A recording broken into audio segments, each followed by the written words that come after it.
It's time to continue working on our desert safari ride in the Desert Adventure Park. In today's episode, we will build a large mixed species habitat for 3 endangered animals: the Scimitar-horned Oryx, the Addax and the Dama Gazelle, with the jeeps driving right through the enclosure. And we'll also create a detailed backstage area for this habitat. I really hope you guys will enjoy this one.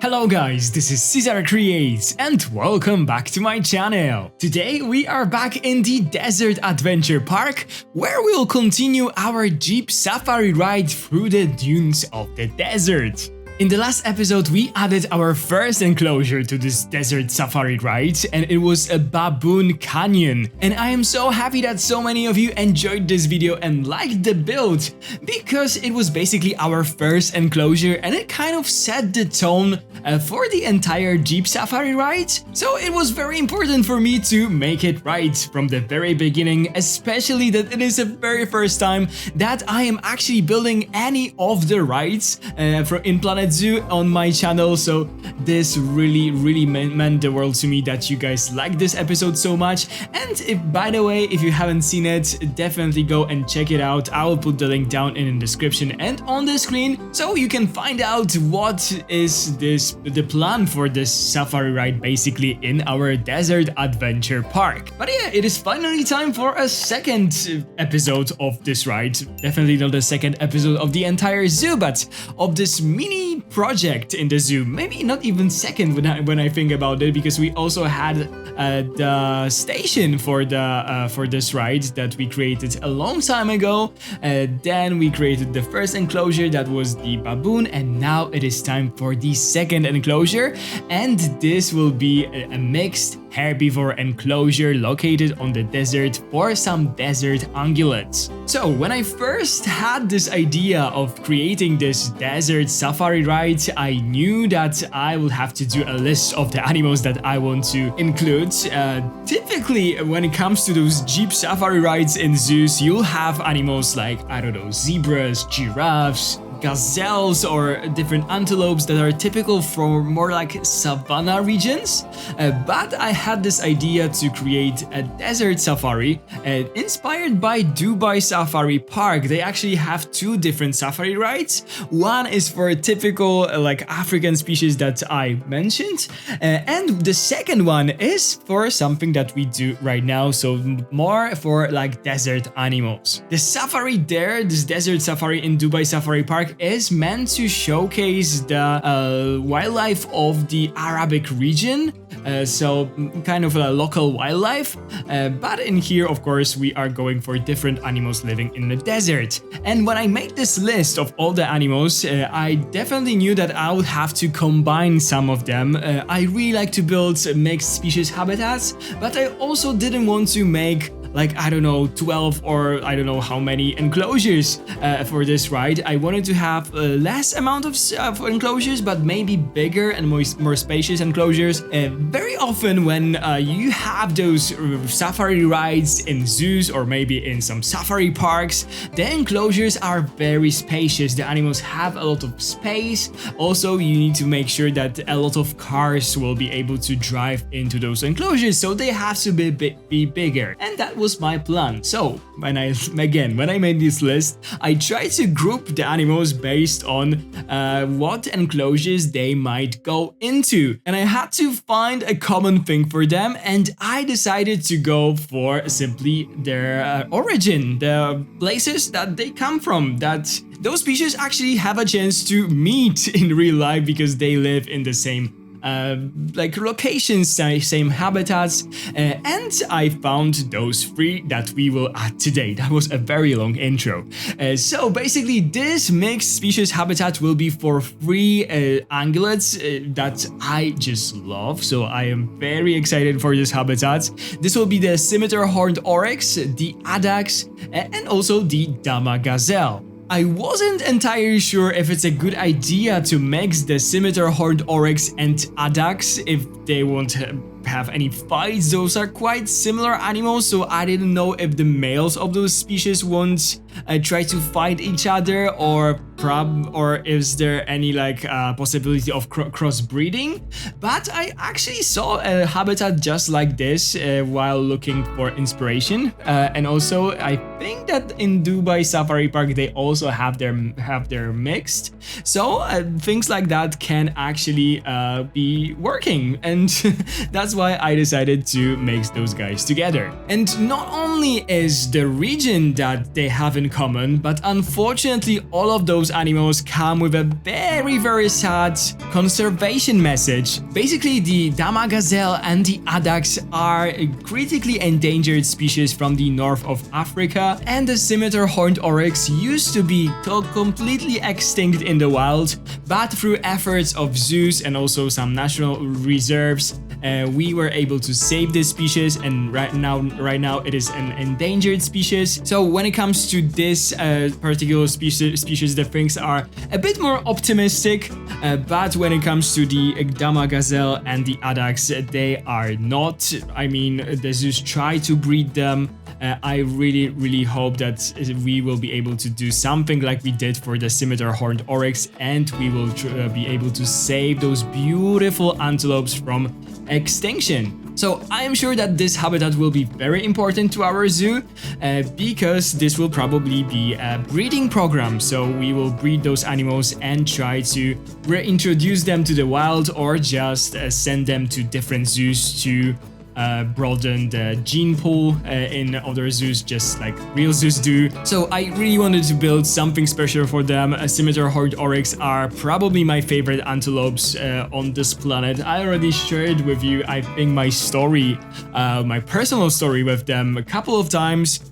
Basically, if it wasn't for them, I think that I wouldn't be as interested in zoos and animals as I am today. When I was a kid, I by accident read in the newspaper that my father used to like read almost every day. I don't know how old I was, but I remember that I could read and understand what I was reading, so I couldn't be too young. But I remember that I read about my local zoo and their success of breeding the Scimitar-horned Oryx, which was by then the animal that was extinct in the wild. And it kind of changed something in my brain chemistry. And then I realized that zoos are not only a fun place where you go to see the wild animals and that's it, but they have a very important mission, and they do a lot of good for animals that are endangered or extinct in the wild. My parents to this day tell me that I wouldn't shut up about this. I was so excited for that something like this is happening on our planet. Basically, I had this whole realization. My parents were never too crazy about the animals. My mother likes them, my father never did. So yeah, they just thought that it's a phase or something. But it was actually my grandfather who saw this passion in me, who bought me some books about the animals, and who actually took me to our local zoo to go and visit the Scimitar-horned Oryx. I remember that there were those little ones that were born in the zoo, and I remember thinking to myself that those are the individuals that will help this whole species to basically survive. And yeah, I had this whole realization that wow, this is something major. And from now on, my grandfather used to take me to the zoo like twice or thrice a year. We were always going to see the Scimitar-horned Oryx, and he always sneaked in a couple of apples to actually feed my favorite Scimitar-horned Oryx. Don't do it, you cannot feed the animals, and don't tell my local zoo that we used to throw some apples into the exhibits. But my grandfather didn't mean any harm for them. He just wanted the Scimitar-horned Oryx to like me and to come closer to me, and thanks to the apples it happened. So yeah, that is such a warm memory in my heart. So yeah, the Scimitar-horned Oryx will always be my favorite antelope and one of my favorite animals out there. Okay, that was a long story. Let's go back to today's habitat before I will get emotional or something. So as you guys good here, I really wanted to make this habitat really nice and special. We already had a very big mixed species enclosure in the zoo in the African section, and I wanted to make this one a bit more arid, of course inspired by more deserty regions. We also had to keep in mind that there will be a jeep ride going right through it. And we actually started by adding the tracks for the jeep ride and by covering them. I also did some terraforming. The tracks for the jeep ride are very twisted and curved. This is something very typical for those kinds of rides. Basically, when the track is curved, it is longer, so the guests spend more time in the actual enclosure, and they also can see the animals from different sides. If the jeep was just riding right through it, like in a straight line, I'm sure that the ride itself would be just less interesting. After I was done with the terraforming, I created my custom fences inspired by Dubai Safari Park again. I wanted to make those fences look like the wood was exposed to the very harsh sun for a long time, so that's why it is a bit like paler. But I didn't want to use only the wooden fence all around this enclosure. I also added some rock formations because I just wanted to make it look more interesting. So I copied the rock formations from several enclosures that we already had in the park and mixed them together. It is not so common in zoos to have those rock walls for animals like ungulates, but those enclosures are normally a bit more boring and a bit more simple in zoos, and I didn't want to make this simple. This is basically a couple of the last exhibits in this zoo, I mean this rides here. After that, we'll just do some finishing touches and the whole series will be done. Unfortunately, as you guys probably know, I won't be able to finish it because of the release of Planet Zoo 2. That's why I want to finish it with the bang. So those habitats will be a bit more like special and a bit more maybe over the top. But why not? This was meant to be like an additionally paid attraction when it comes to this desert safari ride for our guests in the zoo, so it can be grand, it can be very interesting, and I am all here for that. When it comes to the rock formations in this habitat, I didn't want to make it look too much like a canyon, but I still wanted to have something. I added some of our regular rock piles and rock piles using the stalagmite pieces, but I still thought that this habitat is like missing something grand and something more unique, and I just went to the workshop and tried to find some inspiration for desert rocks, and I actually found something perfect, something so perfect that I didn't even want to recreate it myself. I just used the actual blueprint. So huge shout outs to Akhenaten Gaming, if I'm pronouncing this right. I'm a huge fan of blueprints by this creator. He has some amazing stuff. So I will put the link down in the description to this blueprint and also to the workshop of this person, because their creations are so incredible. So if you've watched my previous videos, you know that after adding rocks, it normally comes time to add the plants to the exhibit. And in here, of course, we are on the desert, so I didn't want to go too over the top, but I did a bit, unfortunately. I already told you last time that for me personally, it is very difficult and very hard to leave like empty spots in the habitats. For me, everything needs to be filled in with something, with grass, with rocks, with details. Basically, I don't like this exposed terrain in Planet Zoo for some reason. So I really had to fight with myself in here not to make it too busy, not to add too many plants, and of course I still went for a very dry look, but there are still some plants in there. The desert ride in the Dubai Safari Park also has quite a lot of plants. They also have a lot of trees, probably for the animals that they can have some shade. I also created my own custom trees, actually, very dry trees that I really like. I of course didn't include the footage of adding all of the plants because it took so long, but I'm sure you guys will be able to figure out what I did everywhere in this habitat. I also added some dead trees, like some logs, and a lot of decals on the ground for some more textures. I am actually not a huge fan of the terrain paints when it comes to the desert map in Planet Zoo. I think that the sand and the dirt is a bit too orange, and I am not a fan of the orange color. If you know, you know. I would prefer something more beige, so that's why I covered quite a lot of the ground with some decals. Those moss decal, when you will like color them into more like sandy colors, it looks so good as sand basically. I added some enrichment items. For me it was very important to place the enrichment items everywhere around the enclosure, so the animals will actually scatter around it. They will have some reason to actually go and explore this habitat, because otherwise they will just stick to one spot of the habitat. They still do a bit, they like the area next to the feeder and the shelter, but sometimes they will go to those enrichment items, and this was my idea.